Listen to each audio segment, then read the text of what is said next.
What's happening, folks? Back with another reaction, back with some more ABC, and we're now moving to the next album, Beauty Stab, 1983. I would like to thank Kim, who brought them into my musical life, my musical lexicon, shall we say.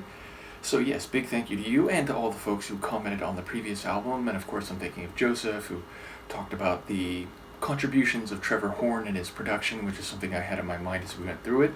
I do wonder, is it the same producer band collaboration here, or are there different producers working on this album? In any case, the opening tune is That Was Then, But This Is Now, which of course speaks to the passage of time, but also with an implication that there are changes which have taken place, whether those are deliberate or just environmental or in relation to a particular scenario, experience, or process. And there's no clear indication of whether those changes are good or bad, and maybe it's not even so much about making value judgments, just the recognition and the declaration that time A is not the same as time B, and if you are to operate in time B, you must be aware of that and act or adjust accordingly. So that can mean a great many things, and of course I might not even be reading the phrase in the mode or direction that the song will go with it. So let's just see what I can catch. This is ABC.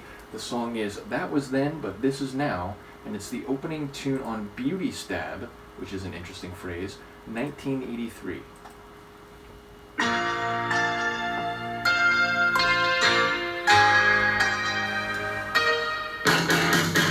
Why make the past your sacred cow? Why guess you change, And how? yeah. Who's gone up on the bough? Reap what you sow with the counterfeit flower. Yeah. That was then, but this is now. That was then, but this is now.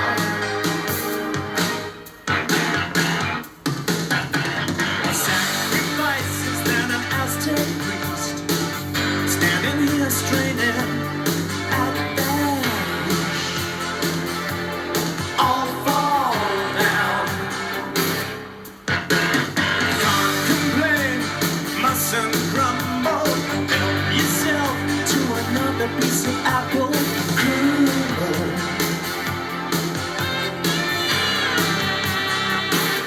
And consequently hard to vote, a charred and blistered, Russia should be babysitted. Americans resisted. That was then, but this is now. That was then, but this is now. That was then, but this is now. That was then, but this is now.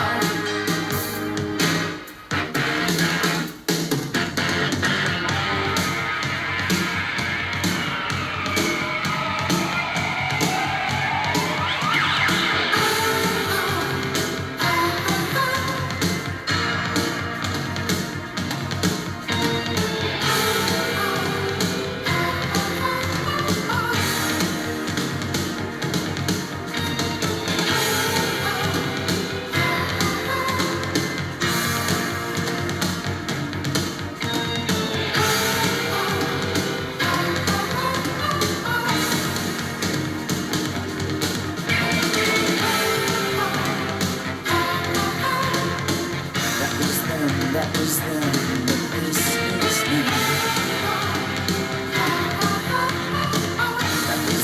That was then, but this is now.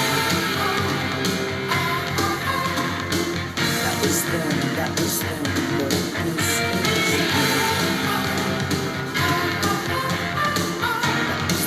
That was then, but this is now.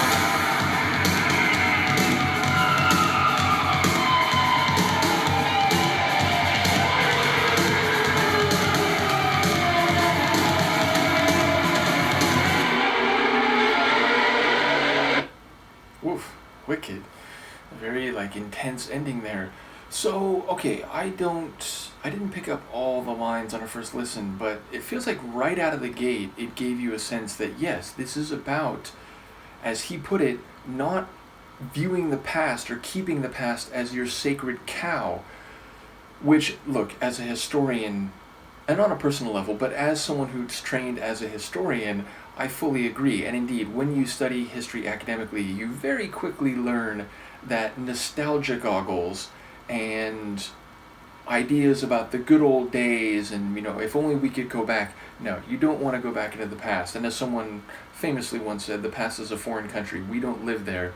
But even if there is something on a personal scale that was really, really good in a certain time, well, that's great. That's awesome. And hold on to that memory. Enjoy that memory and appreciate what it meant to you and to whoever else may have been involved. But also recognize that it's not here anymore. And if you're only focused on that, if you're always looking back, you could miss other moments, other experiences, and other connections in the present that could be just as rewarding and valuable, if not more so. So the idea of not idolizing, turning into an idol, the past at the expense of the present is a notion I sympathize very greatly with. Again, like professionally, but also on a personal respect, meaning I love the rave days of the 90s. It was a formative period for me. I went to and eventually mixed at a lot of really great parties, had some really memorable moments, great friends and so on. But that's the past. And, techno's still being made in the present, and I'm going on musical journeys outside of that world and meeting all sorts of new people and having great times now. And if I was only focused on, oh man, the second half of the 90s, it was such an incredible time, whatever, I'd be missing a lot of other things. I'd have blinders on. So, yeah, just in the general principle of what I think this song is saying thematically, I fully agree. Now, I do think there's some other elements going on here, and as I said, I didn't pick up all the lines clearly, so please do let me know, help me fill in the holes in terms of my first hearing and what I took away from it lyrically. But yeah, sonically, it's great. It's, very dynamic. There's a lot going on, cycling percussion, some big keyboard chords, definitely a slightly different rhythm in the chorus relative to the other parts of the track. And as I said, a very dissonant, wicked, almost like, intensely, unbearably, not in a bad way, but like in a deliberately intense way, echoic ending.